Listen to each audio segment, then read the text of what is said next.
We're live. Hey everybody, hope all is good. Moin and guten Tag. Today we will be looking at proofing sourdough. I will be showing you 3 different techniques on how you can proof your sourdough bread. So if you've never heard about proofing, you pretty much put together your dough, you let that sit. Afterwards, you shape the dough into the way you want your dough to look, and then you have to let that proof. And then afterwards, once this proofing stage is done, then you have to bake this. Now it's always a little challenging to know exactly when this proofing stage is over, and yeah, that's what we will be having a look at in this workshop. I'll be showing you 3 techniques, and yeah, let's have a look. So I'm Hendrik, I'm from Hamburg, Germany, and it's always nice to have all of you around from all around the world.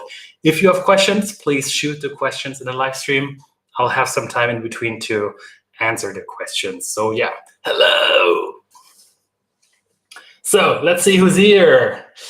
Lynn, hello, how's it going? Caro, nice. C. Fazio, moin. So you're adopting already the moin. Nice. Then we got Eric from the top of Norway, all the way from the north. Nice. So I always wonder how large Norway is.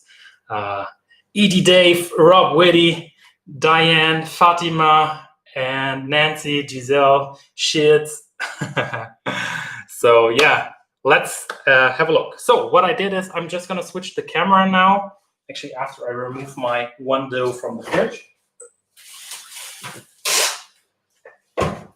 I will be showing you 3 techniques today. And actually the first technique for proofing is to place the dough in the fridge. So you shape your bread and you take that dough and you place that dough into the fridge.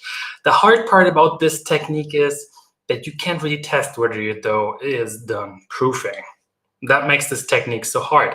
However, it's also quite consistent because your dough typically always has the same temperature. So it's something that you can use and reproduce. Furthermore, some people are saying that this cold proofing for a longer period of time is going to enhance the flavor of your dough. It's also called retarding. And the time in the fridge, I would suggest you to do it at least for probably 16 hours, but it also depends on where you place this in your fridge. So the further to the top, in my case, my heating element is on the rear, the warmer it is, the more at the bottom, the colder it is. And when your dough reached 4 degrees Celsius temperature, I don't know how much that is in Fahrenheit, I'm so sorry, then pretty much the activity of your yeast and bacteria comes completely to a halt. So you want to make sure that you're above those 4 degrees Celsius. The warmer it is, the more activity you have. And the idea is pretty much at the start, you still have quite a lot of activity, but then ultimately it just comes to a complete halt. And now this cold dough, it's relatively stiff, and that makes it so easy to score. I will be showing you that in a second. So yeah, let's take this dough. I'll just flip the camera real quick and show you exactly. So let me try to put this here. Whoops. I hope you can see this dough. So this is the dough. This is the cold dough. Let me just put the computer a little bit to the side. This has been sitting in the fridge for, must have been around 18 hours now. Let's just take a quick thermometer and have a look at the temperature, 4.8, yeah, around 5 degrees Celsius. So fermentation is still a little bit ongoing. And I would say this increased in size, but not that much. So I will now take this and I will bake this. And let me show you how easy it is to score a dough like this. I already preheated the oven, and let's get started with scoring this. So, oven gloves, let me put this a little bit to the side. Now I'm using a Dutch oven for this, but you definitely don't have to use a Dutch oven. You could also be using a different home setup. The Dutch oven is just nice to give it a little bit of extra steam. It makes it very easy. It's a very easy, foolproof way to bake amazing bread at home. I got this bottle, and I'll show you exactly in a little bit why I'm using this bottle.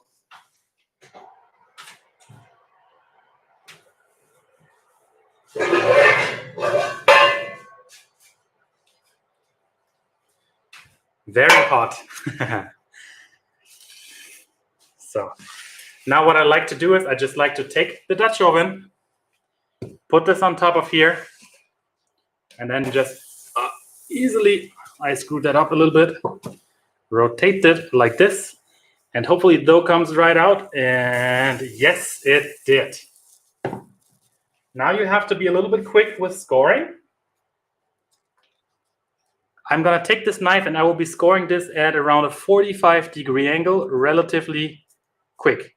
And you can see, since the dough is so cold, this makes it relatively easy to score the dough. This is just the decorative pattern, which I like to add. And now what I also like to do is remove some of that excess flour here on top and give this dough another good spritz of water.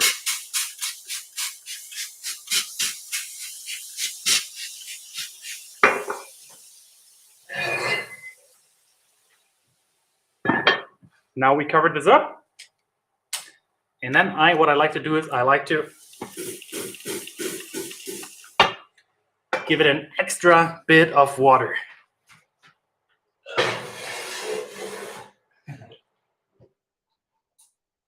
All right. Whew, hot in here. So that was pretty much dough number one, the proofed one inside of the fridge. I'm just going to turn this around again. So yes, it's now in the oven. The proofing inside of the fridge, it's consistent, but it's hard to say whether it's actually done proofing. I'll be showing you now two more methods that make this a little bit easier. So for me, the fridge is always a bit of a luck situation as well. Sometimes it's underproofed, sometimes it's overproofed. You really have to find the exact moment, and for that, using the fridge is sometimes a little hard. Yes, so let me just quickly have a look at what you are asking. Belgium, wow, so many people that I've already seen before. Harley, nice that you're around. Chuck, hi, how's it going? Right, Fazio, good point. I forgot to set a timer. This is frequently what I forget. Inside of this Dutch oven, you want to make sure that you bake it for, I always like to bake for around 20 minutes with the Dutch oven covered. So then there's a lot of steam inside. This makes sure that no crust forms, and this way you get more oven spring. I see many people always doing this wrong. They don't use enough steam. Steam is really essential for the first part of the bake. So I'm just quickly going to set myself a timer so that I don't forget. So yeah, thank you. And now while this is in the oven, I hope this is going to look good. We will see in around 20 minutes. Let's have a look at the two other doughs that I have here. This dough, all of the doughs are exactly the same. It's just that I made this dough today and the other dough I already made yesterday. It's a quite wet dough, I would say. So that's around 77% hydration. So that's 77% of water on the flour. So it's a relatively wet dough, but not that wet.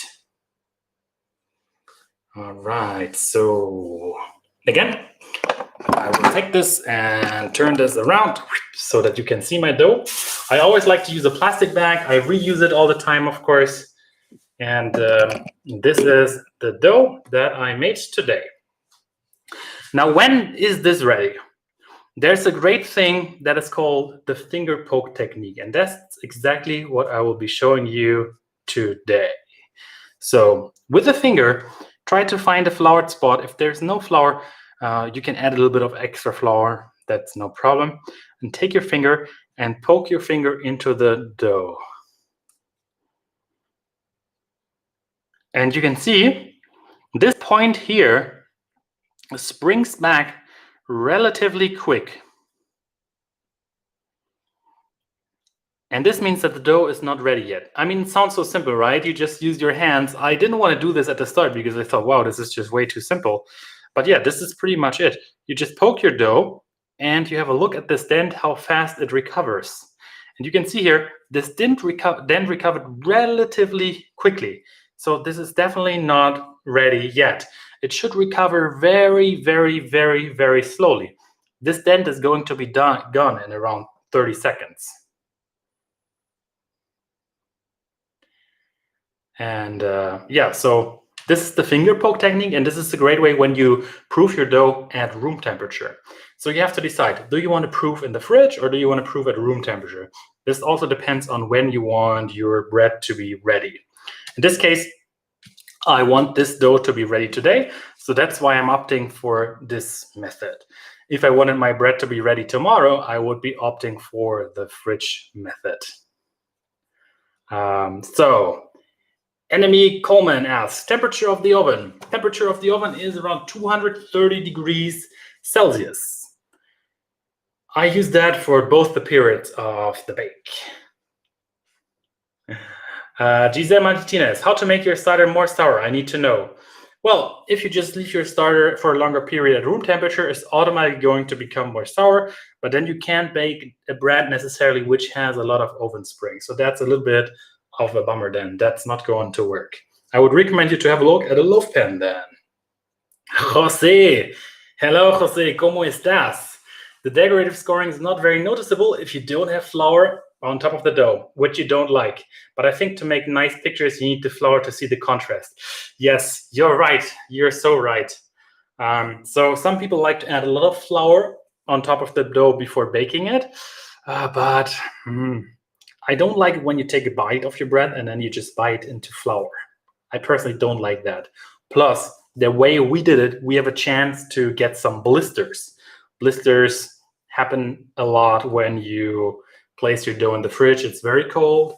And when you spray additional water, when you have a lot of steam, there's a small chance that we will have beautiful looking blisters on the crust of our dough. Let's see if that's going to happen. E.T. Dave, I am from India. You don't have King Arthur flour. No worry. You can bake with any flour. So Eric says, one tip, you don't need to preheat the Dutch oven itself. Put the dough in a cold one and adjust baking time with 5 minutes more. Makes it much easier to handle and score. Interesting. I actually have always only preheated my Dutch oven. Excellent question. This is definitely something that I have to try. One thing, though, is that I see everybody preheating the oven, so I'm wondering exactly what might be the scientific reason behind it. Maybe that's something we should be exploring. Carson M, why does the poke test not work with dough from the fridge? Excellent question. Because here for this dough, we are relying on it springing back. But for a cold dough, the dough is much, much, much, much, much stiffer.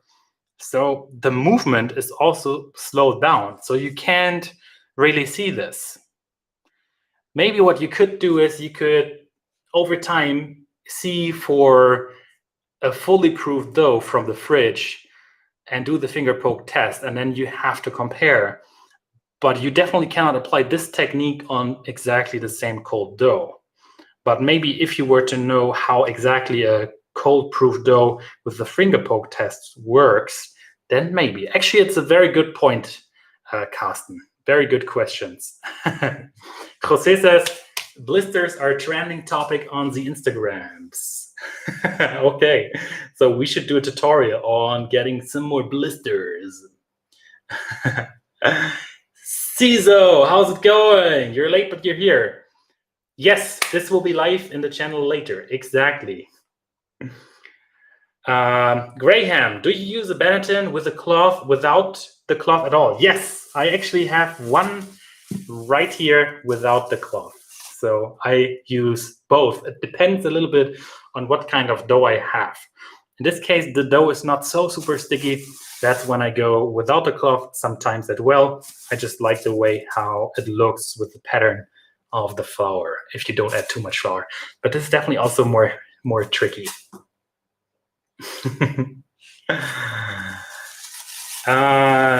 E.T. Dave asks, how much true is the float test? I think you're talking about the sourdough starter. Could you just clarify this one more time, please? Yes, so same dough here, just a different shape. I actually divided them and then I pre-shape them, and then I shape them, but this is exactly the same dough. Let's see here. You can see how fast this springs back, okay? So now you have to decide. I will do one dough which I will let overproof a little bit. Should I overproof the boule, or should I overproof this dough here? Which one would you recommend me I should overproof? Or chances are that one of them is going to overproof. So you have to decide now which one we should proof for a little bit too long. I just wanted to visualize you so that you see the difference. This one here should overproof a little bit. Okay, Diane, sounds like a good idea. Also because it's just here in my wooden Benetton without the cloth, so likely it's going to start sticking then here to the Benetton. So yeah, this overproofing, this one is going to be way worse than overproofing this one. So I'm going to try to not overproof them, but because I can just only bake one bread at a time, this one is going to stay at room temperature for a little bit longer. I will cover them up again because I don't want them to dry out too much. Yes. And now one thing that I like to do is I like to take this dough, just have a look at the temperature of the surface right now. And this is actually something which I learned from Jose, who is also in this live stream. Hello, Jose. How are you? Where are you? It's actually a great trick. I just take this dough and I'm going to place it inside of the freezer for 30 minutes or even up to an hour sometimes. And this is going to make the surface cool down quite a lot. And then this will make it easier for me to score.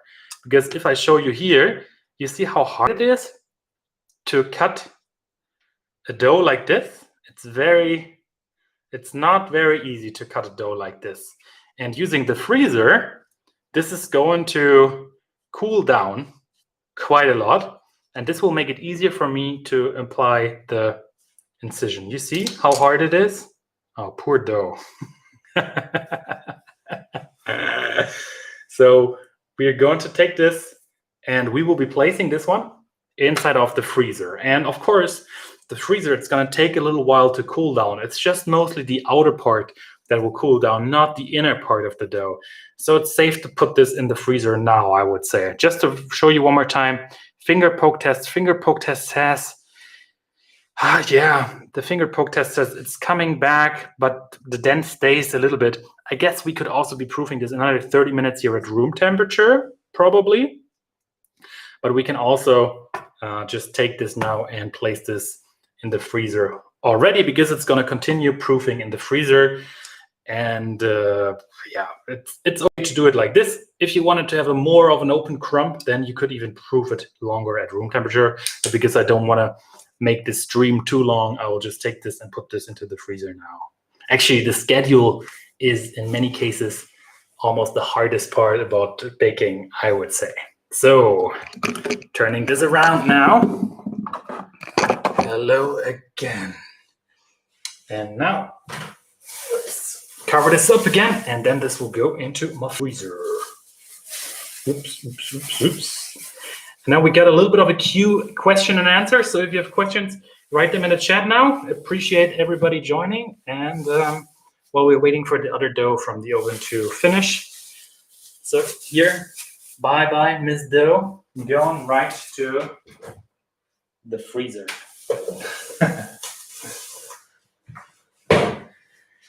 And in the freezer,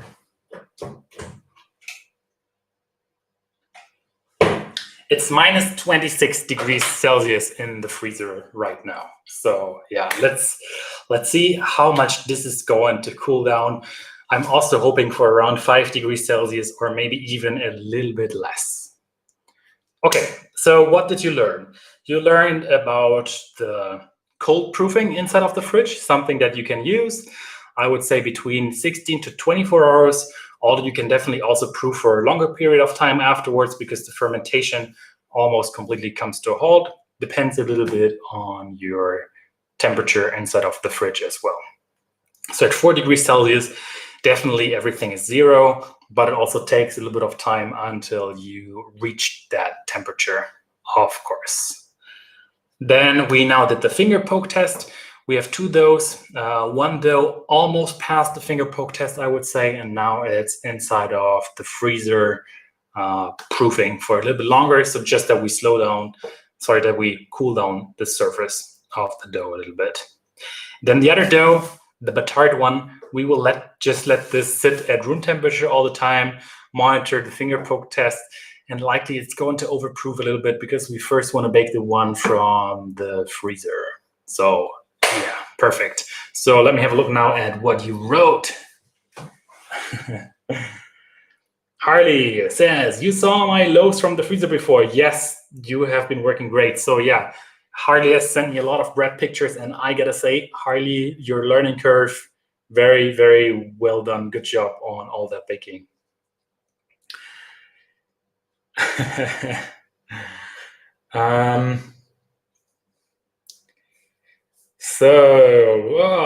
Janet Thompson, yeah, I've seen recipes with cold Dutch oven. They seem to work very well. Okay, interesting. So definitely, I need to try this myself, I guess. CISO, wow, you have a nice Lufthansa trolley back there. Thank you very much.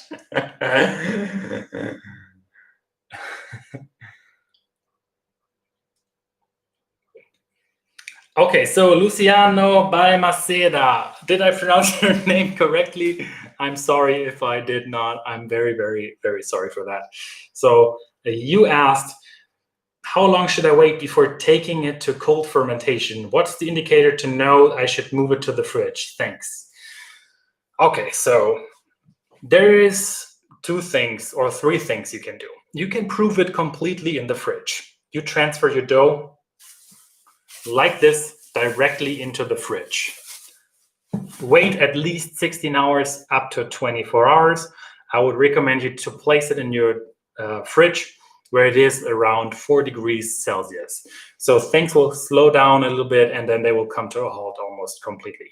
If you are at 6 degrees Celsius, yeah, then probably more closer to 16 hours. That's the safer bet. But this is something that you have to experiment a little bit with your own fridge. Then we did we did the freezer proofing. And for this, we waited until our dough almost passed the finger poke test. And then we transferred our dough directly to the freezer to allow it to cool down a little bit. And number 3 would be, you just take your dough, proof it completely at room temperature, and then you bake it directly. That's also definitely possible. That's something I would recommend you to do when you have a dough that is not so high in water content. Bakers always call this hydration. And if you have a dough which has between 60 and 70% hydration, this is definitely something that you can do. However, it seems that the cold period inside of the fridge also seems to enhance the flavor of the dough a little bit. So yeah, that's why the fridge option could make the taste of your loaf a little bit better. And there's actually another strategy which I like to do. Instead of putting this into the freezer, I take the dough and a little bit earlier, before I put it into the freezer, I put it into the fridge for 8 hours, and then I can bake it directly in the morning. This is something what I do when I want to have fresh morning bread. So I prepare everything, and before going to bed in the night, I take the dough when it passed the proof test, the finger poke test, and place it in the fridge. Then I can make delicious bread in the morning.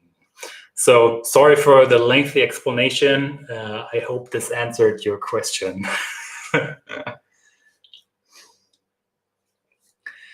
So Felix Levin, any tips on fermentation time and temperature? In really hot places, it seems difficult to not over ferment. Yes, Felix, you're right.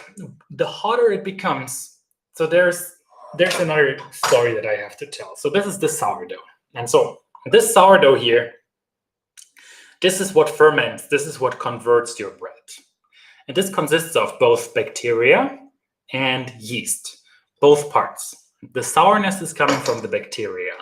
The inflation is coming from the yeast part.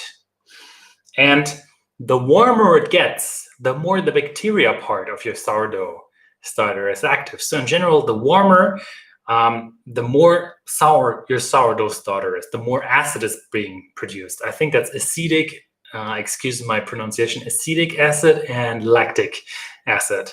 And yeah, this is actually something good, because I mean, this is something, your flour is being fermented, your flour is being converted. But if you want to bake a nice white bread that has a lot of oven spring, then this is not going to work anymore, because over time this acid interacts with your dough. And when it does, it destroys the structure of your dough, and then your dough cannot rise that much in the oven anymore. So at warmer temperatures, this becomes even trickier. And there's no shame really in just taking your bread and placing it in a loaf pan.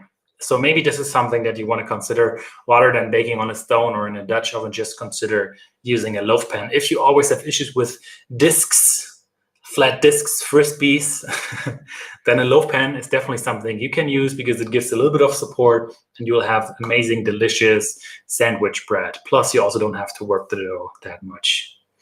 In general, to counteract this, have a look at how you feed your sourdough starter. The feeding ratio for this is very important. This is how much part of sourdough starter and how much of flour and water you use to feed your starter.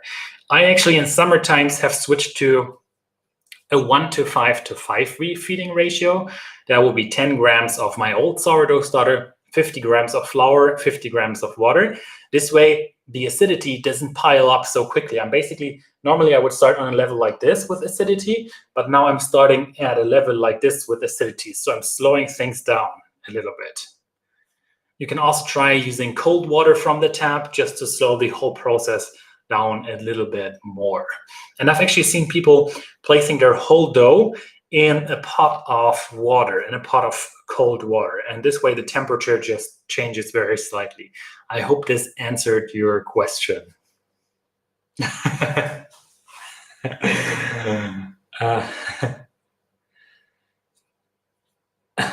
Caro says, Sune Food Geek didn't approve of the cold Dutch oven. Okay, interesting. I need to watch that video. He always does amazing experiments. If you have not seen, Food Geek and me recently did a baking challenge where we tried to bake with as few tools as possible. If you've not seen it, I definitely recommend you to watch it. It's been a lot of fun. I would say his bread definitely turned out better than mine, but I had a very special ace up my sleeve in the end. Maybe one of you can link the videos for the others to watch it later. It's been a lot of fun. Luciano, you said perfect pronunciation. Thank you. Thank you very much. Ariel Volovic says, I proofed my dough in the Bantam for 15 hours, and it overproofed. I think I just didn't develop enough gluten. Your videos have been mega helpful. Thank you. Thank you very much. Thank you for all those nice words. That truly means a lot. Seriously, this makes my day all the time. You are always dropping so nice comments. And I really want to enable everybody around the world to bake amazing bread. Especially for us Germans, bread is very important. So showing people the craftsmanship behind bread is something super cool. And yeah, I just feel that everybody should be able to bake bread at home. Don't go to the store, buy bread, make something very easy. And so, yeah, I'm also always trying to use as few tools as possible, because I feel that you can bake amazing tools without having that much of equipment. Says this guy, and then he has this expensive Dutch oven.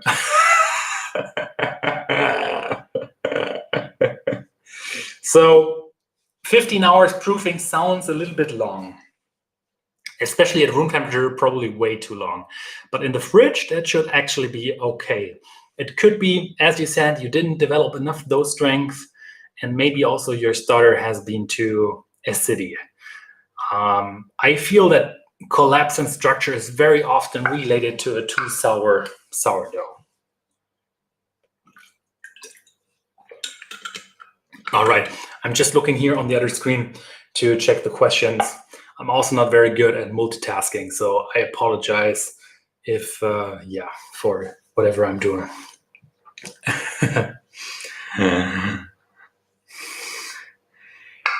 Pâte Patrizio Bacci. Was that correct? I will be in Naples next week, and I'm already super excited. I'm going to chase down on the secrets of the Neapolitan pizza. I will be visiting a very famous pizza place, and I will be talking to one of the owners, and he's going to teach me some tricks. And I'm very interested in seeing what are things that you have to change when you want to bake pizza on scale. Because yeah, for me, I just bake a few pizzas at a time, but there they really have to do everything on scale. So I was calling him the other day, and I said, yes, everything okay? Can I come? Can you show me how to make the dough and so on? And then we were just talking, and then he said, Hendrik, I must go now. I must make 1,000 pizzas. And then I was thinking, okay, wow, 1,000 pizzas on a day, that's something completely different than what I do right now. And I'm interested in seeing what are the trade-offs when making pizza on scale like that. So yeah, stay tuned. I will be sharing some of the things that I'm learning over there. I hope everything is going to work out. Oh, that's the timer for the bread in the oven. Oh no, sorry. So timer, 25 minutes. The bread in the oven should be ready. We will be removing the lid, and then it will bake for another 15 to 20 minutes, depending on how dark we want the crust to be. So, all right. So I'm just gonna switch the camera one more time, and then I will show you the bread, and then I'll switch the camera back. So, camera down. This goes to the side just a little bit. And now the bread will come out, and let's have a look at how well, can you see this? How is the quality actually?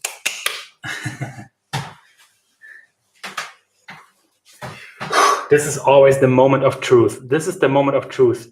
Did I do everything well, or did I completely fail? So I hope you're making a virtual drum roll now.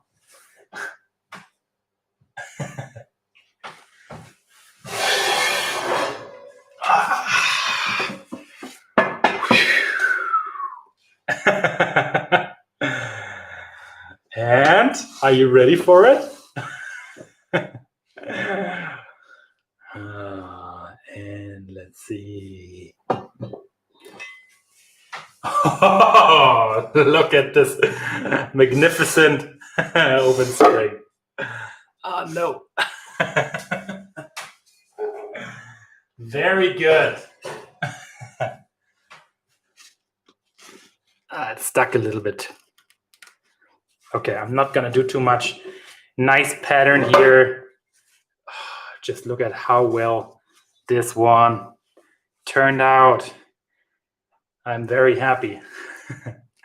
This was the one that I just left in the fridge since yesterday evening.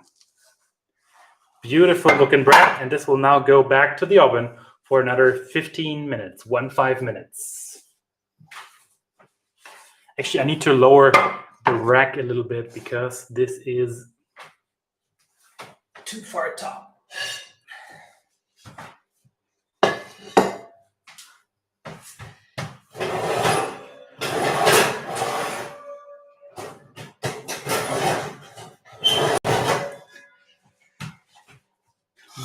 What I like to do is I like to place the Dutch oven like this so that I can bake another bread once this is ready.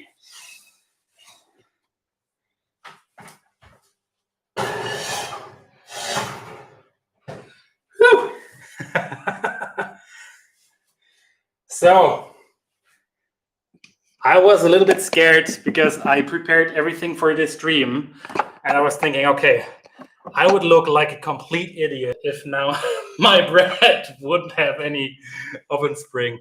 So I'm glad that we had a little bit of oven spring there. Did you see that nice look in here? Very good. And that pattern looked very nice, although there weren't any blisters on it. So I need to, I was hoping for some blisters, but not that many, something that I need to have another look at. But yeah, this is how the bread should look like. So Mike Bliff asks, my dough starts good and stretchy and after outlays, but breaks during hand kneading. I've tried different strong flours and hydration with no luck. Is likely the starter that's wrong. So during hand kneading, it already breaks. This to me is a sign that try just letting your dough sit for 15 minutes and then go back to kneading. Does it still break? If it still breaks, then it's probably the flour or it's probably the water content of your flour. And because at that stage, the acidity of your sourdough starter shouldn't have a major impact. Hope this answered your question. Deborah Simmons. Moin. Hi, Deborah. How's it going? You made the first perfect bread this week. That's amazing.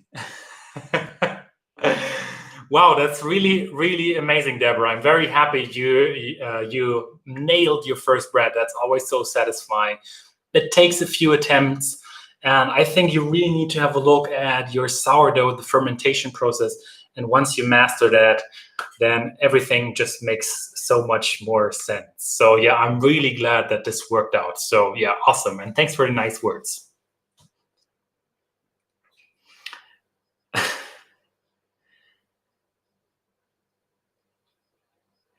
Harley, yes. Harley says, put in a little bit of cornmeal or even semolina flour on the hot surface before you put the cold loaf in.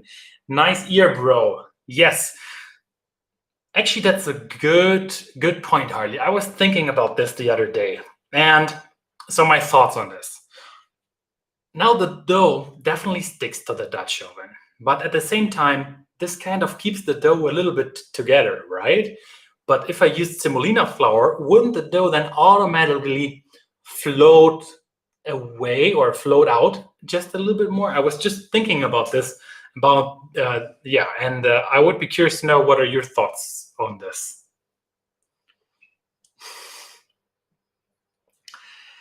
Ariel, less sourdough to prevent overproofing means that I should add less starch into my flour, right?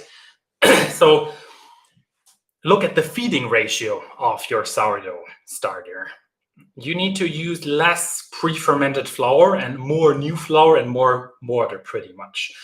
And then you can also reduce the amount of starter that you add to actual dough.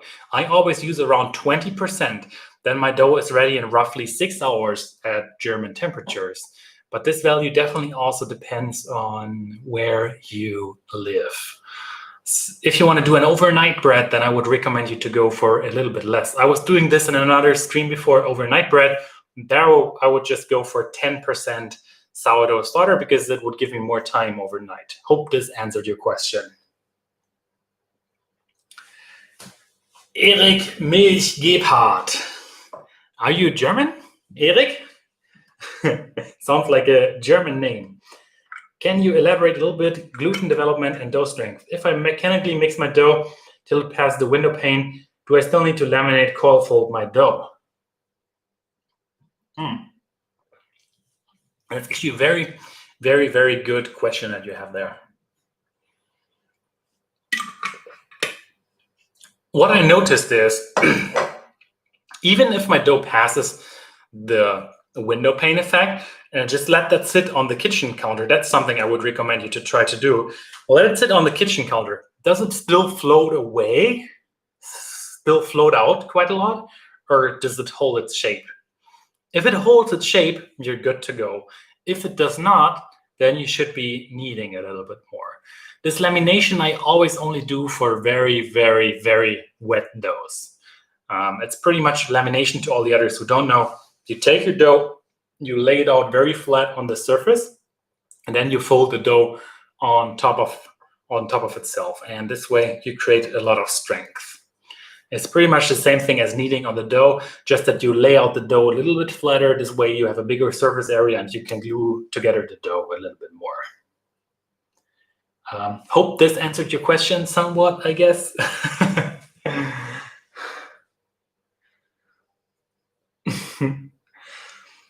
Hantral337, thank you so much for your engineering mindset and explanations. I was struggling and I watched all your content. Now I'm making epic bread every time. Wow, Thank you so much. That really means a lot. I'm glad that I was able to teach you something super, super good. I personally, I'm always obsessed with the why I should do something. So when I just see a recipe where there's just steps that I should follow, I'm always wondering, why should I do this certain step? And this is also why I decided to make this YouTube channel and why I decided to publish my recipes, because I feel that understanding the process behind it makes it a little bit easier, especially when you're in a new environment. So some people are saying, yeah, my bread in winter works excellent, but in summer it just doesn't work. And that's because temperature changes, the environment changes. But if you know what's going on, then you can master the situation.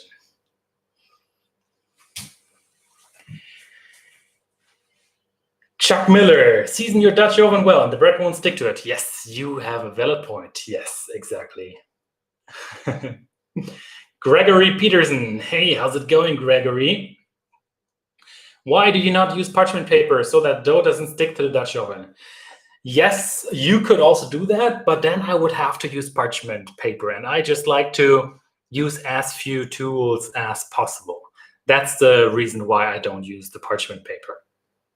I also see some people lowering the bread using parchment paper into their Dutch oven like this. But I'm not a big fan of it, because then the bread is not so nice and brown, and sometimes it's hard, it's stuck a little bit. In general, I try to avoid using parchment paper where possible. So this is just a lot my opinion, but yeah. So I hope that answered your question. Nancy, how's it going, Nancy? Hope all is good. Thank you for all the nice comments. Why do you switch from stretch and fold to coil folds? It's just that the coil folds are gentler on the dough. And this means that you will not degas your dough as much.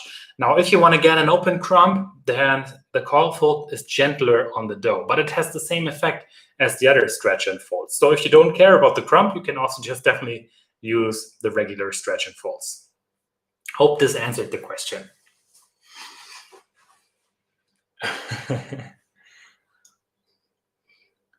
Foo Styler, doesn't matter how long you wait before the first coil fold and during bulk fermentation. I've seen you wait 2 hours while other people wait 30 minutes.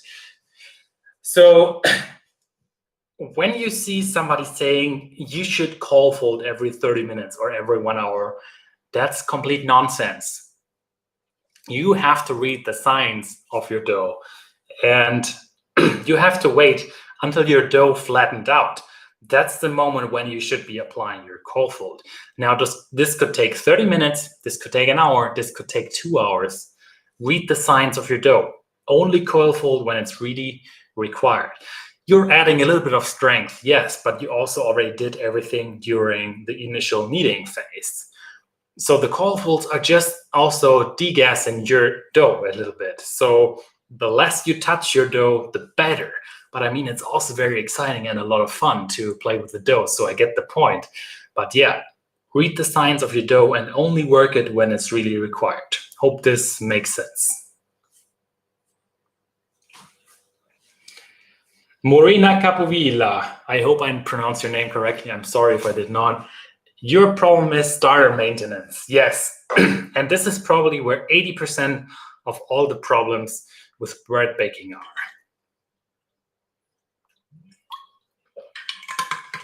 You want to have a healthy starter. I like to keep my starter at room temperature, only put it to the fridge when needed. And even after I removed it from the fridge, wait for 2 days with a couple of feedings until I use my sourdough starter again. This way, it's on the same level of activity as it was before. And this way, you really bake amazing bread. So yeah, sourdough starter maintenance is good. I recommend you to have a look at the feeding ratios. That's always what I recommend. I like to use as little as pre-fermented flour as possible. So let's say 10 grams starter, 50 grams flour, 50 grams of water, 1 to 5 to 5. This makes sure that your starter is not too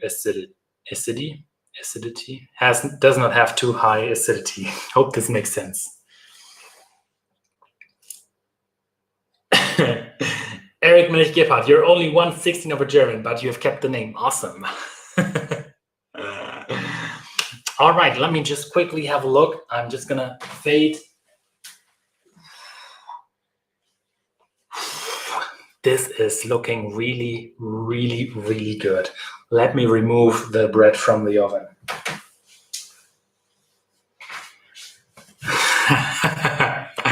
Now I expect a virtual drum roll from everybody. And yeah, by the way, thank you for everybody asking those amazing questions. You challenge me all the time. It's a lot of fun. So let me remove this bread and then show you what we have done together. This is always the moment when I wish I don't have glasses. By the way, does somebody get my t-shirt? It's a badger and a mushroom. I think only very few, maybe people are too young to get this reference. It's been a popular YouTube video some time ago.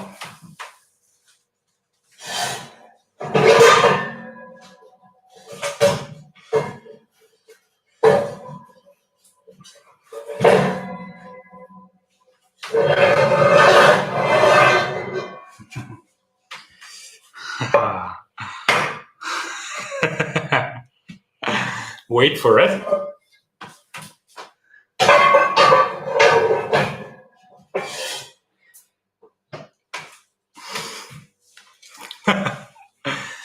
Ta-da!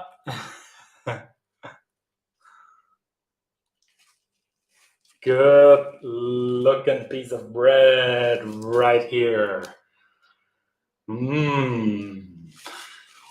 Look at this beautiful ear right here. So this is also coming from the Swift movement. I probably didn't do it so well here at this point. So this oven spring is coming from bulk fermenting on time, proofing on time. And you see a few blisters here. This comes from the high humidity. Sorry, you can't see it. This comes from the high humidity. And here a nice small decorative pattern. I wonder for how much you could sell bread like this, because I've never seen a bread like this in a store somewhere. So yeah, good job proofing done on time. And again, this was the one that I placed in the fridge since yesterday evening and had 5 degrees Celsius before I placed it in the oven. I will just put this to the side and then we will be baking the next bread, and the next bread is going to be a little bit more challenging.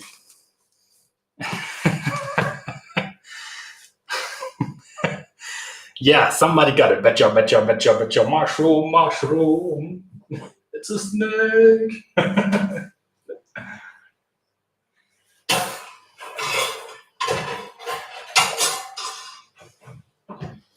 So, I always like to use a cooling rack like this. I will just place it to the side. You could also be baking it a little bit longer. You can choose the crust color that you like, but I like my bread like this, so this is good. You could also use a thermometer to measure, but this is perfect.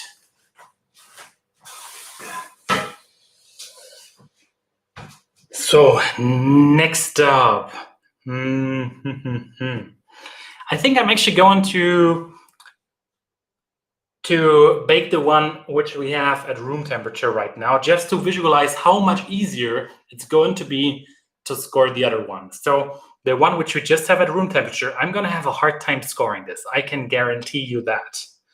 And then you will see on the third one, which we'll bake afterwards, how much easier that's going to be. So yeah, let's do that. Let's take the room temperature one and bake that.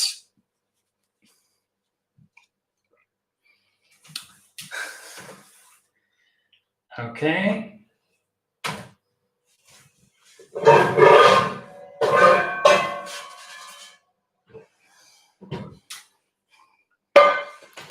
Just going to rotate my camera again so that you can see what I'm doing.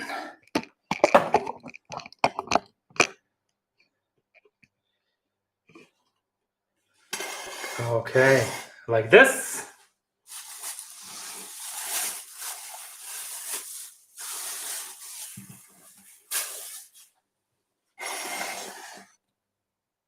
No.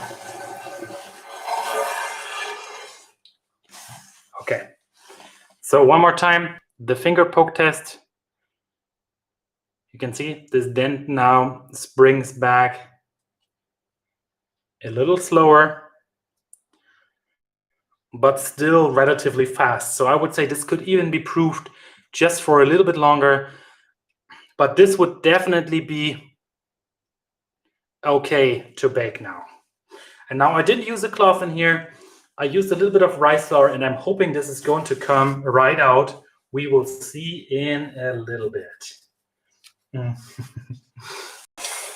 So let's take this and turn this around. By the way, if you ever want to consider checking out the Challenger bread pan, there's a coupon code that you can use to also support me. That's just my username here on YouTube. The bread code, you'll get 10% off. And so let's hope this now comes out like this. I will just rotate it. This is always the tricky part to see. Does it come out? Hope it does not stick. Please don't stick. Oh no. You see, it's stuck a little bit here on the top. Oh, hard to see now with the light. So this is why I like to use a cloth. This makes this almost never happen. And now with the swift movement, I'm trying to score the dough. And you can just see how much harder this was to score compared to the cold dough before. You see, and it's already flattening out relatively quick. So it's time to take this and put this back into the oven. And I'm also just going to give this a good spritz.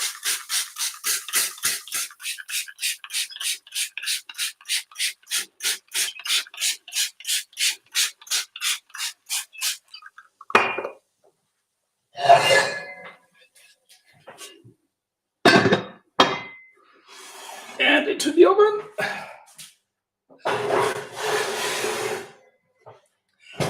Phew. So that was just so exciting. Let me turn this around. Hey, I'm back. Phew. So did you see that? It's stuck to this banneton right here. And so what you can do to prevent that is you use more flour, or you can use a cloth like I have inside of this banneton. Yeah, so this is not good because this damaged the structure of our dough a little bit, but I just felt like trying it in this because this dough has around 77% hydration, so it's quite wet already. And typically I always only use a banneton like this, but today I just felt, okay, I'm going to rice flour it, not too much. I'll wrap some extra flour around my dough, then it should work. I wanted to see, but yeah, nope, it's stuck a little bit here. So that's not too good, but let's hope it's gonna give us some nice oven spring anyways. Let's see in a little bit. So just going back to the question now, let me see what you wrote. Lynn Ardonato, honey badger. Oh, no, not the honey badger. That was another video, but the honey badger is also quite good video. Spursky, hello from Czech Republic. You have 3 questions, please. How to check the bread proofed in the fridge? Does chlorine the home water affect sourdough starter? Whew. That's the problem with the dough proofing in the fridge. It's very hard to say. The finger poke test is not reliable. That's why you just have to develop the timing on your own. I go between 16 and 24 hours, but this is something you have to figure out for your own fridge. That's what I don't like about this. It's hard to know if somebody of you has a method to check that the dough is proofed properly in the fridge. I was thinking about maybe placing some visual markers on the banneton, something along those lines. Other than that, I love the strategy, but it's hard to say when it's really, really done. And chlorine, well, the chlorine kills bacteria, right? And you have bacteria inside of your sourdough. So probably the sourdough won't like the chlorine, I think. Maybe you others have some more insights on this.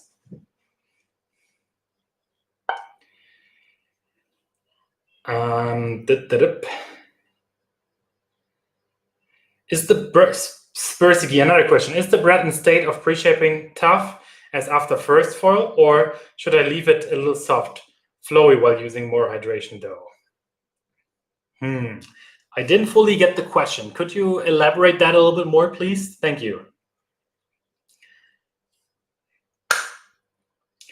Luciano, you're going to try spraying water next time. Yes, give it a shot. This is a nice way to just make sure that you have enough steam, because that water will also evaporate in the Dutch oven, creating a nice layer of steam inside.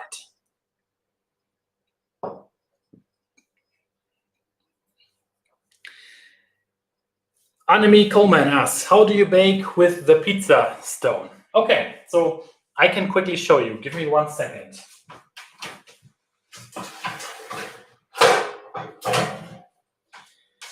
So the method with the pizza stone pretty much works like this. You have 2 trays. You have 1 tray here at the bottom, and then you take another tray which you put on top. And below this tray, you have another bowl of water. So what's going to happen is this boiling water will evaporate, and it will stay here below this top tray. And this way, this place here is a very steamy environment, and this works just like a Dutch oven. And this is a great way to bake bread on a stone at home. This is what I typically do, but it's just that today I was a little bit too lazy. So yeah, this method, a bowl of water, 2 trays, this has given me my best breads so far. Hope this answered your question.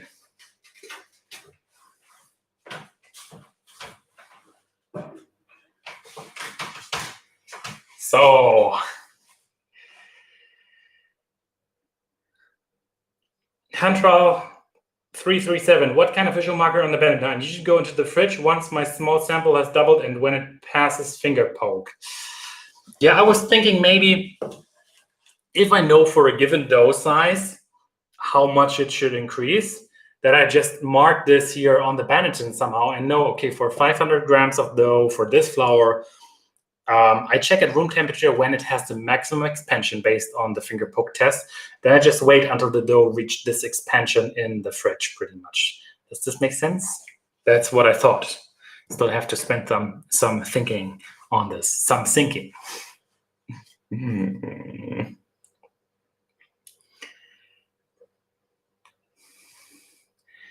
Stars in the eyes. Stars in the eyes. My starter doubles in 10 hours. How can I get it to double in 4 to 6 hours window? You could use warmer water to make your starter double faster, or you can leave your starter at room temperature for a little bit longer, and then it should go down a little bit more as you have more yeast and more bacteria inside of your sourdough starter. That should work. Brumal Masix, hi and Gluten Tag. Sorry for the late joining. I like how you adopted that Moin and Gluten Tag. No worries at all. You didn't miss that much. We baked a beautiful bread. So everybody who just joined, this was the first bread that we baked today.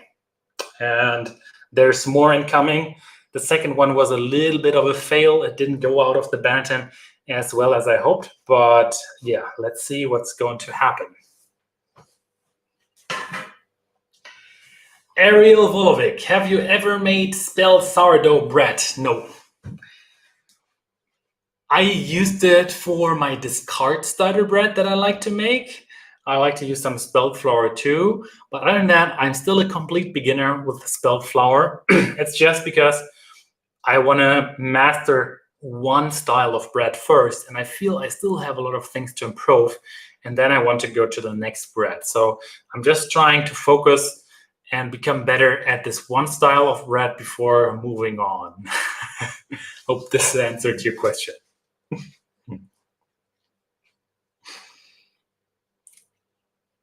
Bruno Masix, have you tried gluten-free sourdough? Yes, I have. And I actually thought about making a series on this, but then I thought, okay, most of the people here on my account actually would prefer a bread with gluten.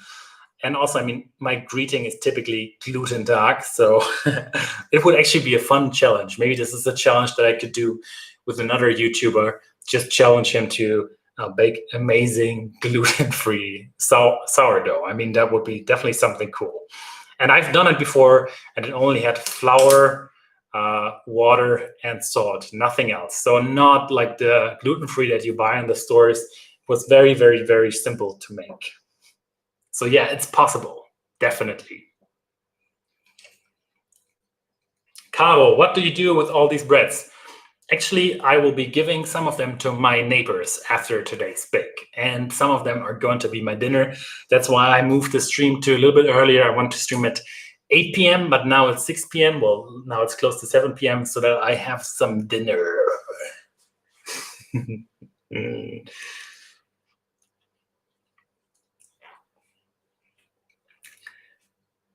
Jonathan Stout. So if I get a great rice and a great looking loaf, but it's not some crazy, unpleasant cavernous bubbles in it, I thought I was indicative of overproofing.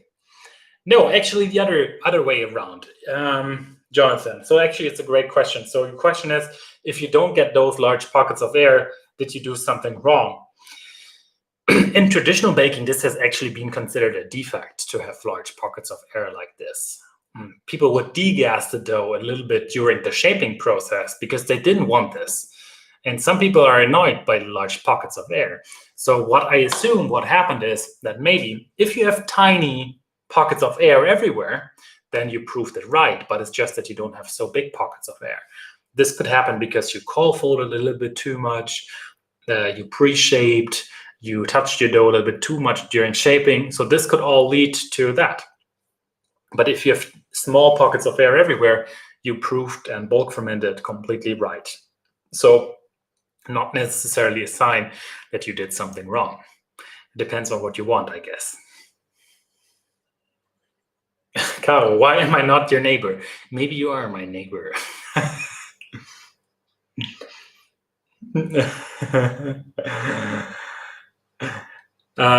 Yes, neighbors are a blessing. Yes, and also sorry, what did I do there? My mom's doggos are also a blessing, because I like to, when I bake a frisbee or a pancake, I just like to dry out the bread and then the dogs eat it.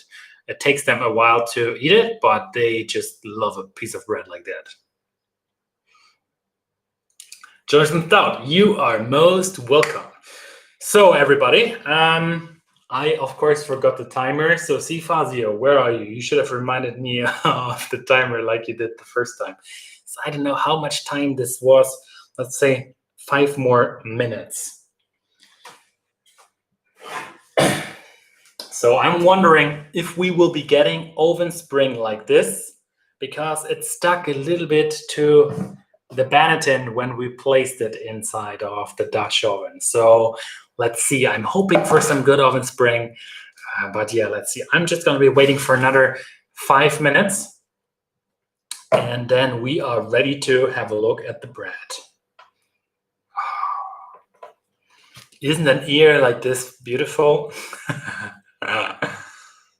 I definitely want to, one of my next YouTube videos is going to be about how to stop your bread from turning into a frisbee and looking more like something like this. So that's going to be one of my next YouTube videos. I'll be having a closer look again on some things that go wrong.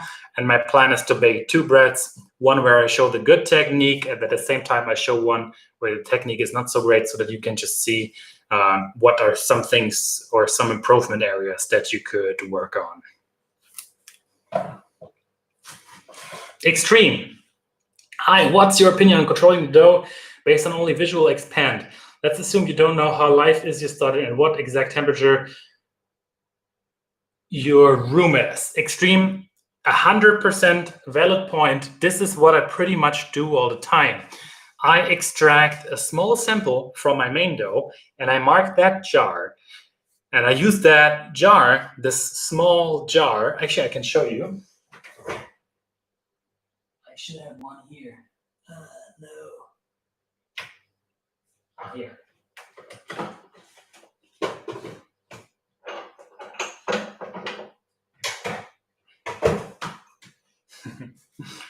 So what I do is I extract a small sample and I mark this sample with a rubber band like this. And this way I can monitor whether the dough doubled in size.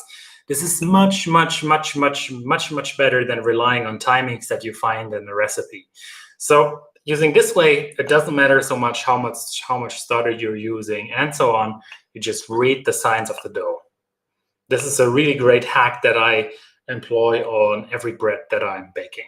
Of course, over time, you also develop a feeling with your hands for the dough. That's why I also always recommend to knead with your hands, because you just develop a much better feeling for how things are going.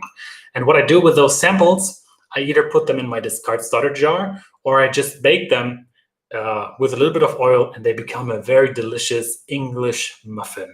Very, very, very good. With a little bit of butter, perfect. Hope this answered your question.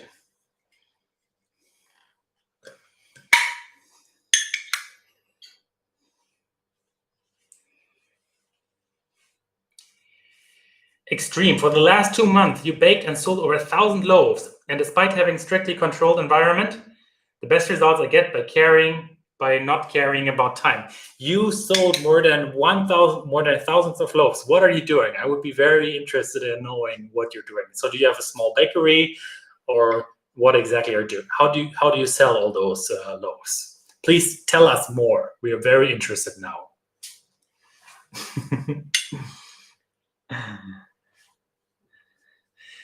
Caro, have you ever done Döner bread? So we Germans love kebab. It's called Döner, and there's a typical bread for it. And no, I have not done it yet, but it would be a good idea. I've done pitas before. Nancy Coombs asks, is there a correlation between scoring and the ear? Yes, definitely. You have to cut with a swift movement, not tearing the dough too much. You have to cut around 1 to 1.5 centimeters deep into the dough. Actually, that might be more like 1 centimeter at the proper angle. And this way you get that ear. So you have to cut your dough exactly. Can you see this? Yes, exactly like this pretty much. And this way it rises. And you can see here, hard to see. Here, there's a small defect here, probably because I did not score well enough at this particular point. So that's the swift movement, and this becomes easier when your dough is cold.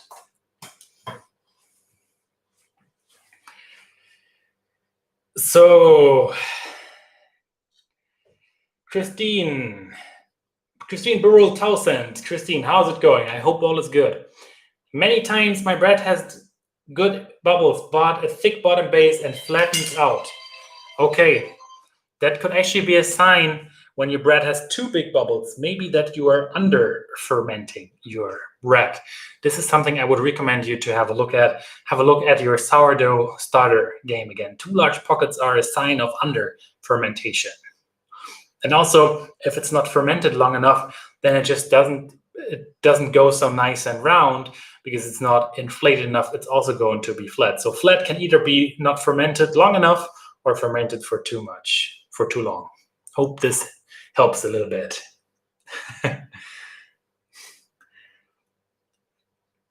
Scott, I feed my starter with 50% dark rye flour and 50% red wheat flour. This worked.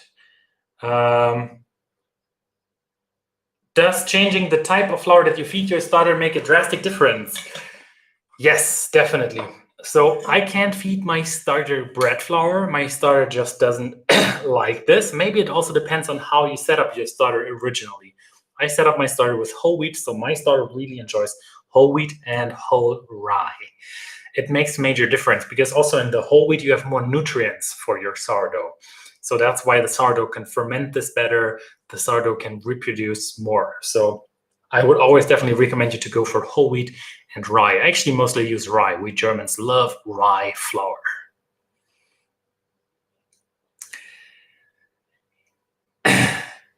Lynn Aromato, can't you use the technique to determine refrigeration proof? No, the finger poke test doesn't work on cold doughs, unfortunately. So yeah, that's not gonna work on cold doughs. But yeah, beautiful bread, but finger poke test doesn't work. And this is the only drawback of this technique I find. And it's not ready the same day, it's ready a day later.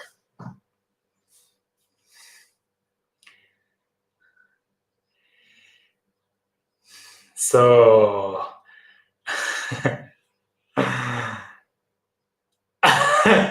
Extreme, wow. So Extreme said he bakes thousands of loaves, and he stopped working as an engineer and as a marketer and now has his artisan bakery. That's impressive. And actually, please, could you drop a comment under one of my videos or send me a mail? Because end of this year, I'm actually also going to quit my job, and I'm still looking for something. I want to go back to software engineering, I guess, but I'm looking for some time off. And I also just want to work in a bakery for some time. Maybe we can arrange something. That would be actually super cool, because I sent out so many applications already to other bakeries, but all rejected me. I guess maybe my skills aren't good enough. Well, some said it's Corona, of course. So yeah, maybe we can work something out. Would appreciate an email or a message.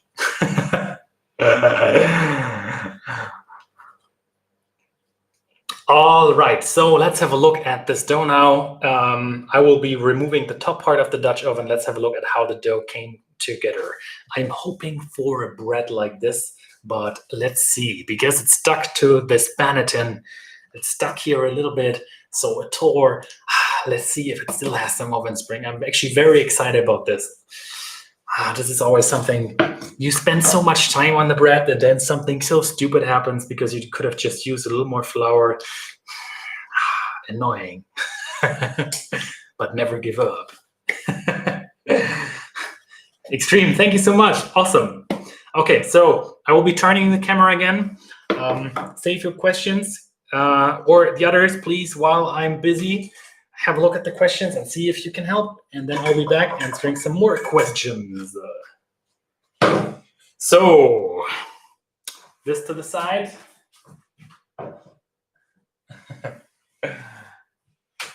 What? I was one of the reasons why you decided to do this. This is really, really awesome. Thank you so much. That truly means a lot.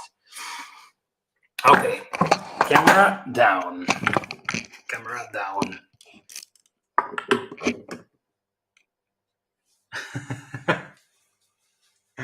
I can't believe that I was one of the reasons why you decided to do this decision. This is amazing.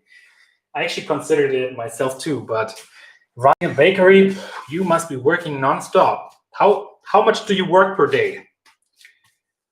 When do you go to bed? When do you bake up? I have so many questions.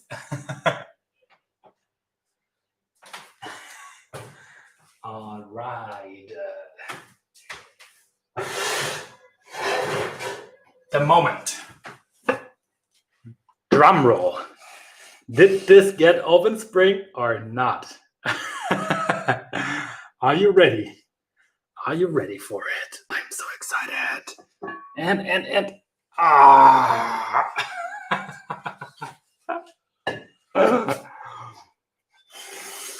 look at this bread. Nice. It doesn't have that much of an ear, as you can see here. It's hard to, let me just start to turn off this light. No, not working. I have to bake it for a little bit longer, so it doesn't have that much of an ear right here, but still it has delicious oven spring.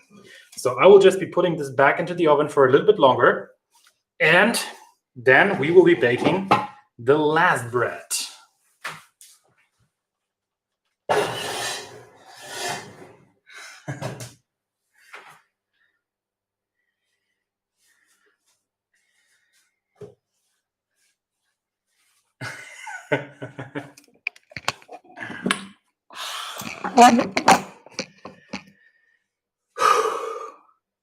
We did it. So despite that fail, we still got nice oven spring. We didn't get that much of an ear. I was having a hard time scoring this bread, seriously. But still, the oven spring was nice. We had a tiny little bit of an ear. And overall, good, delicious looking bread. And this just confirms one more time that fermentation is really the most important factor of baking bread. If you ferment everything on time, if your dough is inflated, even if there are some small errors, no worries.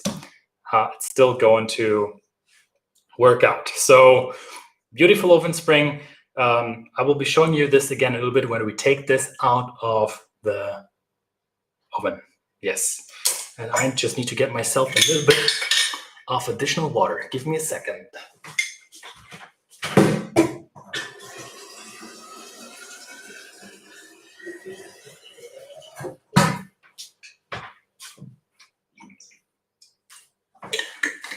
Hope you are enjoying the stream so far.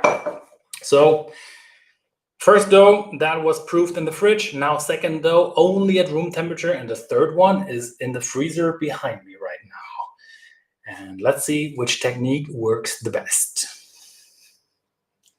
So I'm back looking at the questions.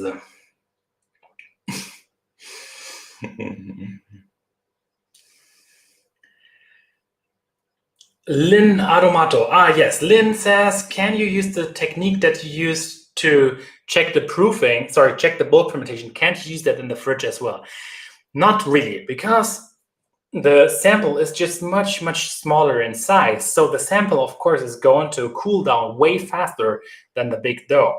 So the sample in the fridge is not reliable. This is actually why I had my sample in the fridge, because I wanted to test this. But no, unfortunately, this does not work. It's not reliable because the sample just cools down way faster than the big volume.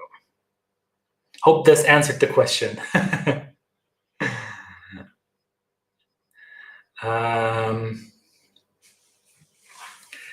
Judy says, your videos are so helpful. You have very big air bubbles. And how can I get a more even open crumb? Likely those very large pockets of air have been induced while you were kneading, and I would recommend you to have a look at pre-shaping.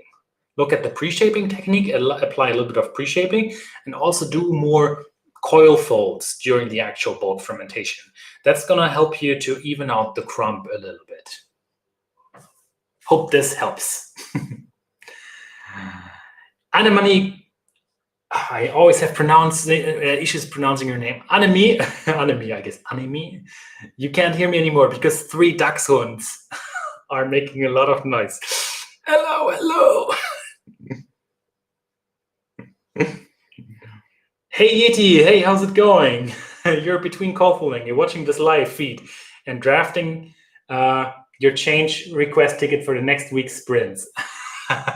Nice. That's awesome. Why are you working on a Sunday dough? Or are you working in a place where you work on Sundays? Annemie, is a ear necessary? No, a ear is definitely not necessary, but it just provides so much of additional flavor because that part is a little bit more charred, and when you just take a slice and you have that part, it just adds so much flavor. That's why I always like to have an ear, because I feel this combination of soft, fluffy inside with crispy crust, and then the even more crispy ear. That's just so incredible, and I think this just makes the bread so much better. Is it necessary? No, it's not necessary, but it just elevates this bread from a 90% amazing bread to this 100% amazing bread. Jonathan Grohl, if your fermentation is approaching the 100% increase in the sample jar, shouldn't you expect less of an ear? Excellent question, Jonathan. I would say no, because we still shape the dough one more time, right? And when we're shaping the dough, we're always a little bit deflating the dough.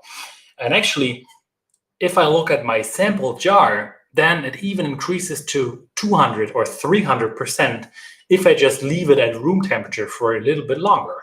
However, what also happens is if I just touch it, then it just completely collapses. So I think that's not going to be an issue. Also, nice to see that you're back. Hello. Professor Jones, hey, last time you tried isolating part of the dough to monitor the bulk, looking for 50% increase. My main dough was overproofed. The small sample did not rise. Interesting, Professor Jones. So how could this happen? We should investigate. Maybe your environment, I don't know. Did you place the 2 samples close to each other, or were they in different places? That's the only thing how I could imagine this could have happened. Did you use the same water temperature as you have in your room? I would recommend you to use the same temperature for your dough when you mix in flour with water, the same temperature as you have in your room, because this way you just have a consistent environment. I hope this makes sense. Yeah, please let me know what went wrong there. Isaac Cruz, is it okay if I skip the pre-shaping and just shape it? What could be the consequences? Pre-shaping is going to even out your crumb a little bit. You have to do pre-shaping when you bake multiple loaves at the same time. There's no way around it. If you just bake one bread at a time, I would recommend you to skip pre-shaping. Now, if you have issues with too large bubbles and you just prefer a more even crumb, then go for pre-shaping.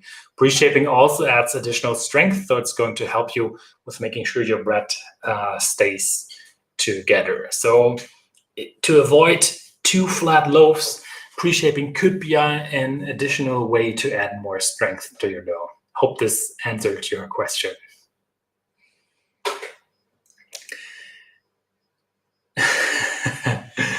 Hey Yeti, okay, because you were supposed to do it on Friday. Okay, that's a valid point, but don't work too much on your weekend. You should focus on your dough. Christine, so when the sample in the small jar has doubled in size, the dough has enough fermentation. Yes. Actually, one more comment on this. So I'm always recommending this doubling in size, but I know that others are also recommending a little bit less. So Food Geek recommends a little bit less. I feel that this also depends on the gluten content that you have inside of your flour. I just wanted to clarify this one more time. So to the others that just joined, I'm talking about a small sample that I always extract, and I use this to monitor the progress of the fermentation. When this doubled in size, I know my fermentation is ready. Like Extreme said, he doesn't look at the exact timings, he just does everything by visual indicator. Now, when this doubled in size, you shape your bread and then you do the proofing, which is covered in this video. So this video is about the stage after the shaping, okay? Now, this doubling in size, I feel also depends on the gluten content that you have in your flour, because the more gluten you have inside of your flour, the longer you can ferment. This is because the gluten will be destroyed over time. The bacteria attacks the gluten, the bacteria destroys the gluten. So the more gluten you have, the longer you can ferment. So now if you have a flour which has high gluten, a high protein content, around 80% of the protein is gluten in terms for wheat, then you can ferment a little bit longer. If you have a flour which only has 10% protein, then you might want to look for a 50% or 75% size increase. I should confirm this and make another series about this, because I feel this is definitely the case. So in my case, for my flour, which has around 14% protein, this is excellent. But I still feel that I need to do a little bit more investigation. And if you have issues with your loaves just flattening out too much, try not aiming for the doubling, but maybe a little bit less. Yeah, sorry for the lengthy explanation, I guess. Log Oz, how much rye can I add without having a flat loaf in the end? 20%. I would not add more than 20% rye, because else the baking properties are greatly influenced. So just make the default recipe and use 20% rye flour. That should work excellently. If you go for 50% rye flour, then the baking properties are adjusted. Okay. Are you ready to see the bread from the oven? Looking good. It's looking good. I'm just going to take this out and then I will show you.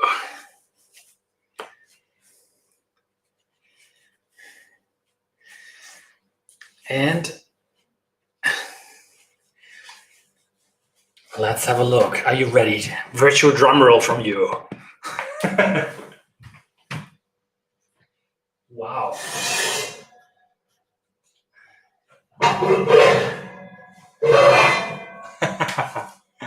Ta-da!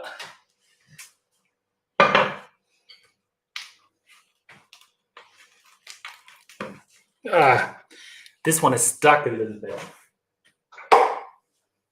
Probably should have done what Hardy suggested.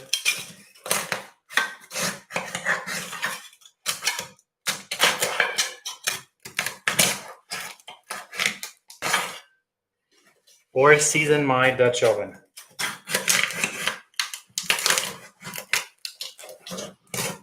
Come on. And ta-da! the second bread. Beautiful oven spring, and have a look. Do you see this? We even have some nice blisters here on the crust. This is looking very, very, very good. So also extremely interesting because I thought this is only possible when it's cold. But have a look. So many delicious blisters. Perfect. Much better than I expected.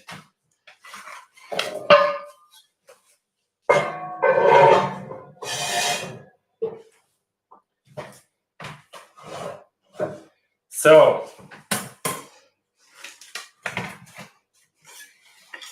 just going to rotate the camera to show you the results.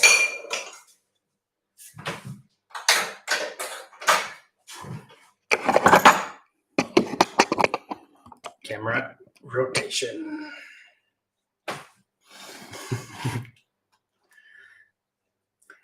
Bread number 1. Nice looking, beautiful ear here. And bread number 2, which was stuck a little bit to the Banneton and then also stuck a little bit to the Dutch oven, but also great oven spring and just a little bit of an ear. But this bread features so many nice blisters. We can pop them. Oh, this is just so crispy. Wow. So both turned out very, very well. I don't know where this is coming from. And we have one last dough to make. One last dough, which is right now in the freezer.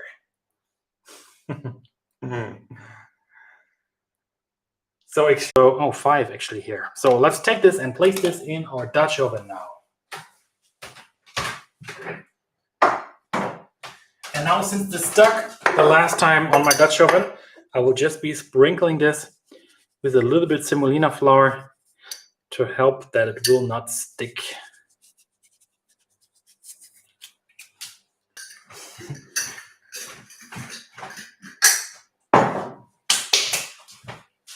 So prepare the lamb. Oh, goodness. Sorry for my German English.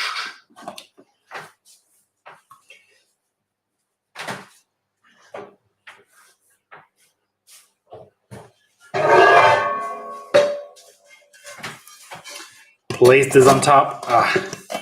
It's too big.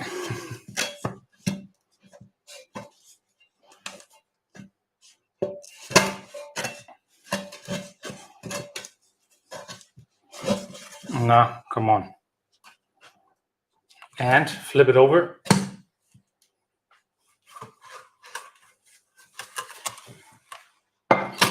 And it came right out. That's why I like using a cloth like this. Just makes it so much easier. Let's check the temperature one more time. 12 degrees. Okay, so I probably could have left it in the freezer for a little bit longer, but now I just feel creative, so I'll be using a slightly different scoring pattern. With a swift movement, I'm cutting.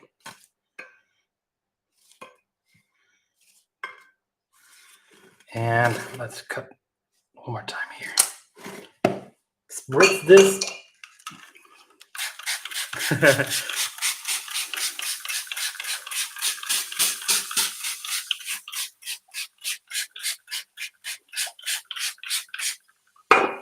Actually, I feel I need to correct this cut.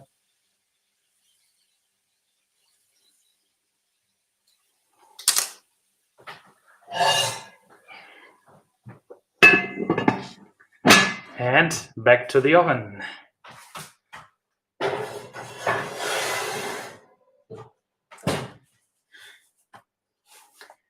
Phew.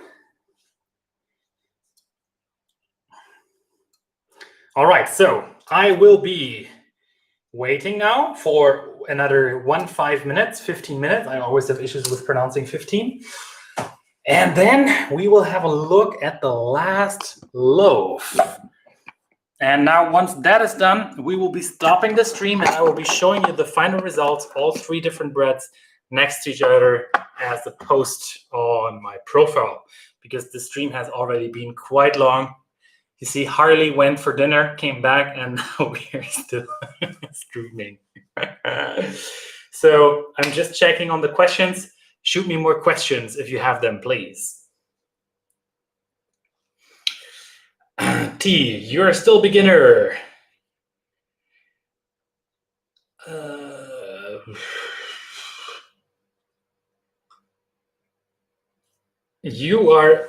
Could you feed your sourdough starter with less than its weight? If I understand this correctly. Yes. You can always feed your sourdough starter with less than its weight. Oh, wait, no, I always use more. So I use 1 part of sourdough starter and 5 parts of flour and water. So that will be 10 grams of sourdough starter and 50 grams of flour and 50 grams of water. Hope this answered your question, if I understood it correctly. If not, please write one more time. Gregory Peterson, don't you worry that if you're going into baking full time, it will stop being fun. Exactly, that's also what I'm worrying about a little bit. That just becomes too much of a pressure that you have to do all the time. Harley says, long stream, bro. Yes, long stream. But yeah, I wanted to have a look at 3 different techniques for proofing, and unfortunately, I can only bake 1 bread at the same time in my oven. I might have to upgrade to find a better oven.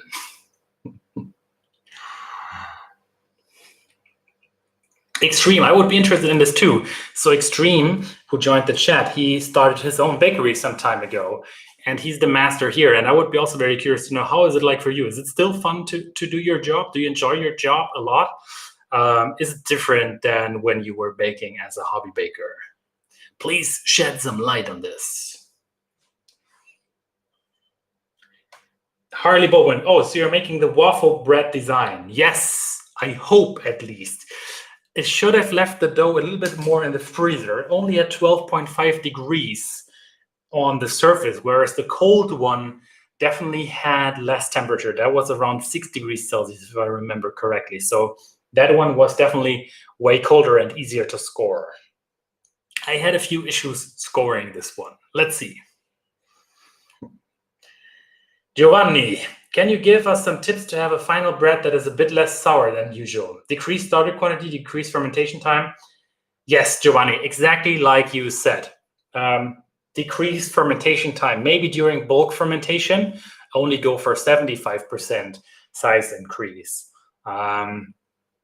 Make sure that your starter has been fed with a lot of flour and water. So 1:10 ratio, maybe even, just to reduce the acidity. Also, if you ferment at colder temperatures, then in general, the yeast part of your sourdough is more active than the bacterial part. So a cold fermented dough is probably not going to be as sour as a dough that's fermented at room temperature. So try reducing the temperature. Things will take longer, but the bacteria will also not be as active. Just as an idea. Lynn, if you feed your starter less than its weight, it will eventually starve. Yes, actually, that's a very, very good point. Yes.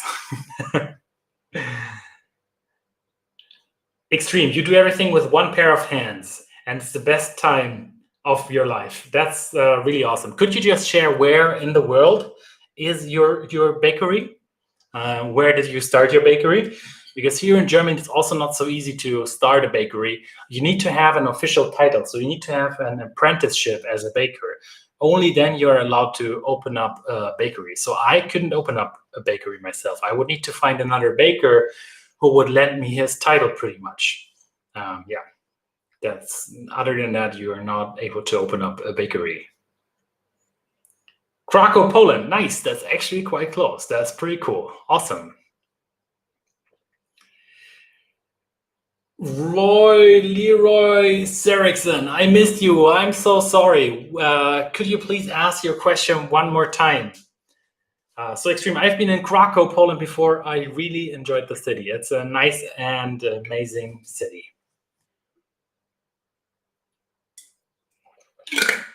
To everybody who just joined, we have baked 2 breads. One proofed in the fridge, one proofed just at room temperature, and another proofed at room temperature and inside of the freezer. So the one inside of the freezer is still baking for another 10 minutes. Then I'll show you the result, and then the stream is going to be over. I'll be sharing the final picture on my account in a little bit.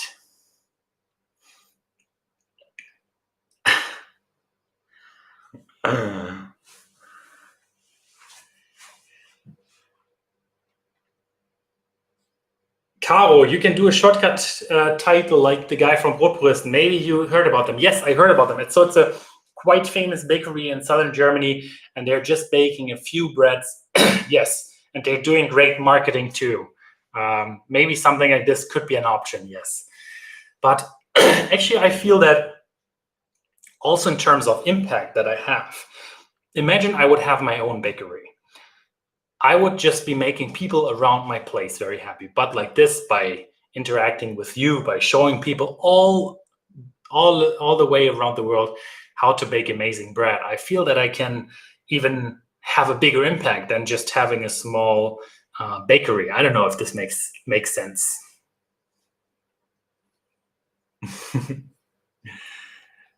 Yes. Cool. Let's all go to eat breads and cakes in Krakow, says Harley. I would love to see Poland. Yes, see Extreme. You need to at least share your Instagram account in here in the chat, or the name of your bakery, so that people who see this chat can actually know, yes, this is the guy. You need to make it official. You need to show your name so people can visit you and say, yes, I watched this in the Bread Code stream and I wanted to visit your bakery.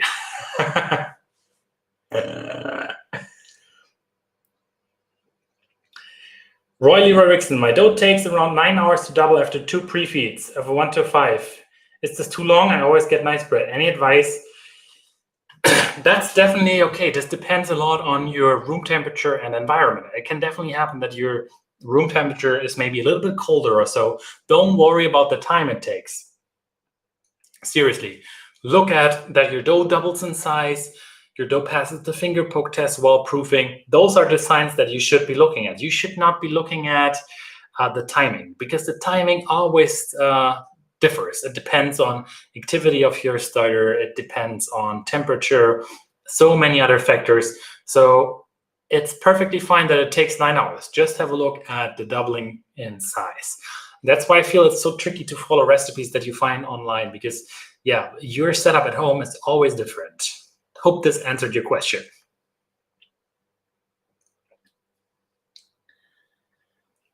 Oven Send, is it actually a levain in making a sourdough? Well, I actually never understood really what's the difference between a levain, and what I do. I guess it's actually the same thing. So I wouldn't worry too much about the fancy words. You need to set up your sourdough and you need to feed it on a regular basis. And this is what you then mix in your dough. Something is left over and you take that, you feed that again, and then you can make another bread. So that's pretty much what you do with sourdough. You just have a starter. This is called a sourdough starter. You feed it from time to time, and you use that to bake bread. This is how bread has been made for centuries. Please, if I did not answer your question correctly, please clarify a little bit more. I feel I also might have not understood it properly. Isaac, can I add instant yeast to a sourdough mix? Yes, you definitely can. And actually, in France, you're allowed to still call your dough a sourdough bread, even if you added yeast. There is a factor. Is it 0.1% of the flour's weight? You definitely can. And if you have a limited time frame, let's say you want to make your bread today, but your starter is not so ready, this is actually a great hack. Just use a little bit of starter. It's mostly then going to be responsible for giving the nice taste, but you use the yeast, and the yeast is going to do the main leavening activity. So this is definitely something that you can do. A great hack. Ice Moose, you look relaxed today. Yes, maybe because I already talked 1 hour and 40 minutes. about bread. Maybe that's the reason. Could be.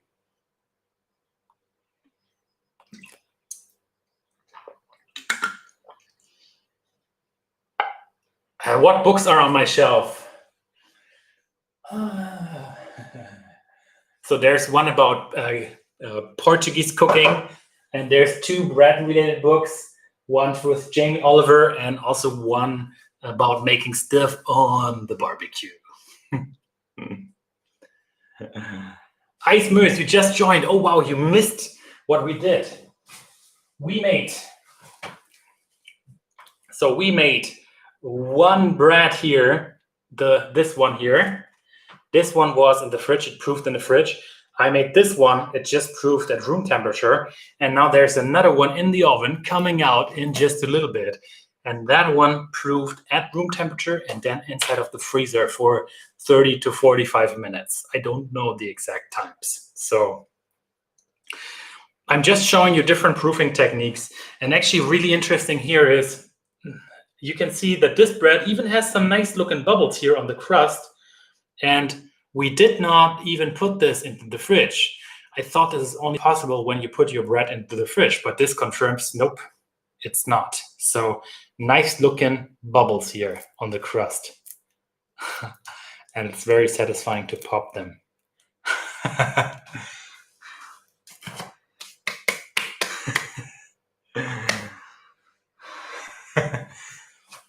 Corin Lee, hello from Hong Kong. Corin Lee, how's it going into Hong Kong? Kirsten, how's it going, Kirsten? Yes, very delicious bubbles. Roy, how are you getting on with your pizza oven? I'm tempted to get one. The pizza oven is great, but so hard to operate. I need to give a final verdict. I gotta say, this cast iron pizza that I made a few days ago, I also shared the recipe on my YouTube account. It was amazing. It was so close to the actual Neapolitan style pizza. And spending $300 US on that oven, if you could just use your cast iron pan, it depends on how often you make pizza and how obsessed you are with making pizza. But the cast iron one was really, really, really, really good. So let's have a look at the bread that we made using the freezer trick. I will show you, and then I will take some more questions, and then we're going to end this show. It's been 1 hour of baking, 1 hour and 40, almost 2 hours of baking madness. Just turning this around one more time. Oh, no. Okay, perfect. Let me take this out. Extreme, thank you so much. Thanks for reaching out. I will get back to you probably tomorrow, probably not tonight. I hope that's okay. All the best with baking. Thank you so much. So everybody, Extreme here, he started his own bakery a few months ago, and he's been given some great insights. Let's lift this, and let's have a look at how this turns out. Let's check. Ah!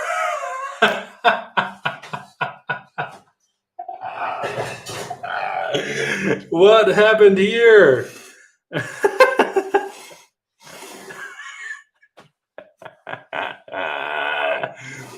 but look at this. Look at this open spring. This dough definitely inflated so much, but it's a little bit.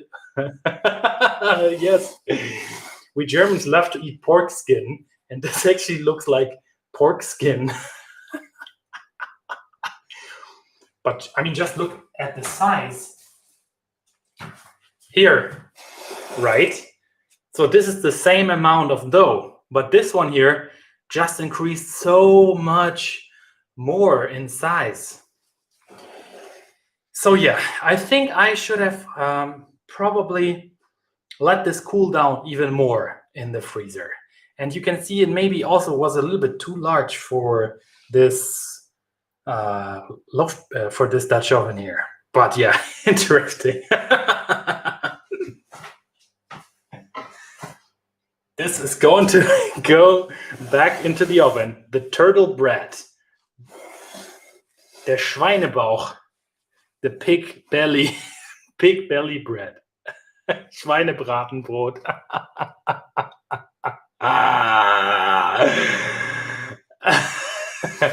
Yes. This one definitely needs to go into the oven for another 20 minutes or so. It's not brown at all yet. We need more browning here.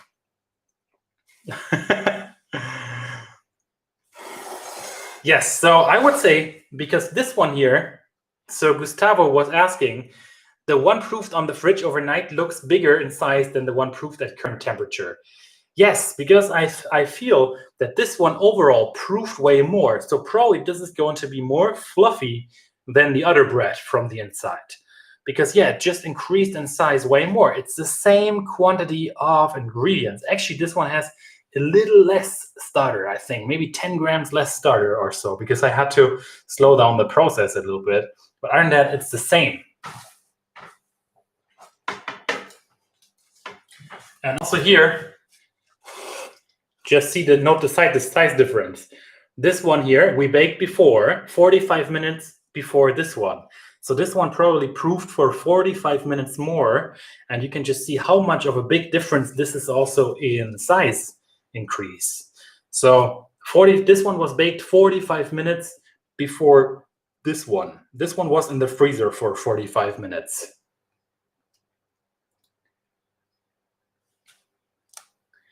So yeah, very, very interesting.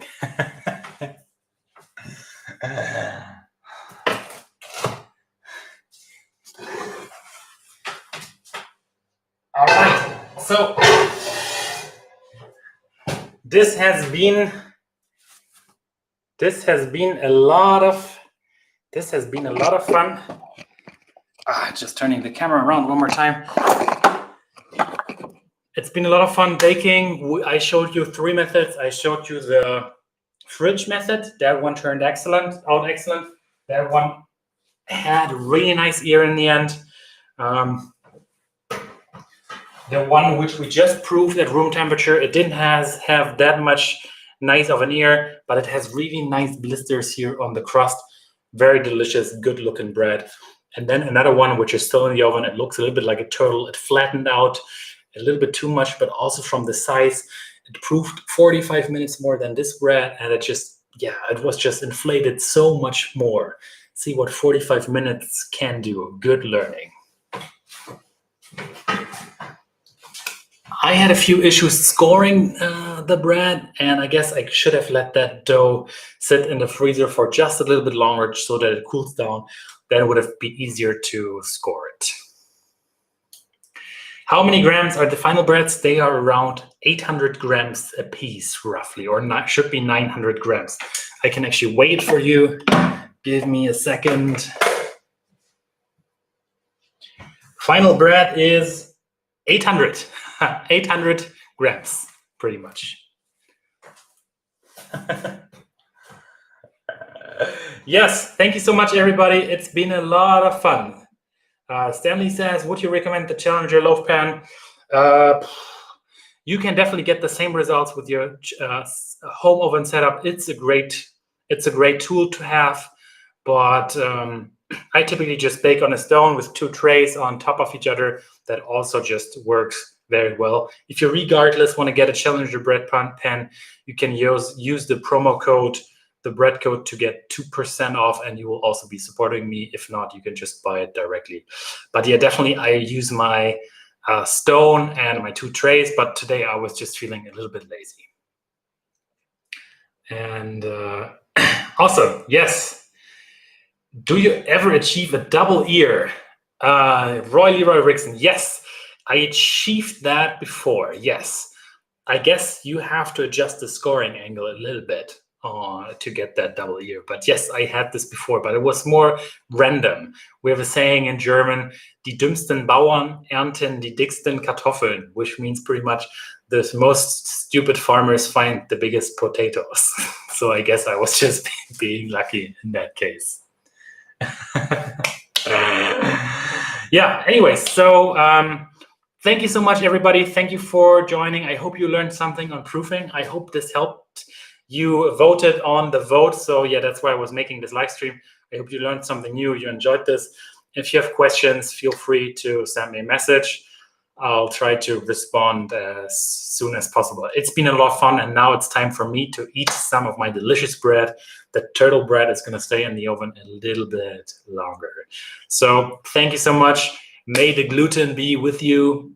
Take care and see you soon. Thank you so much. Bye-bye.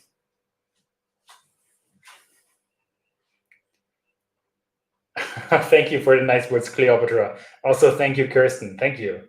Bye.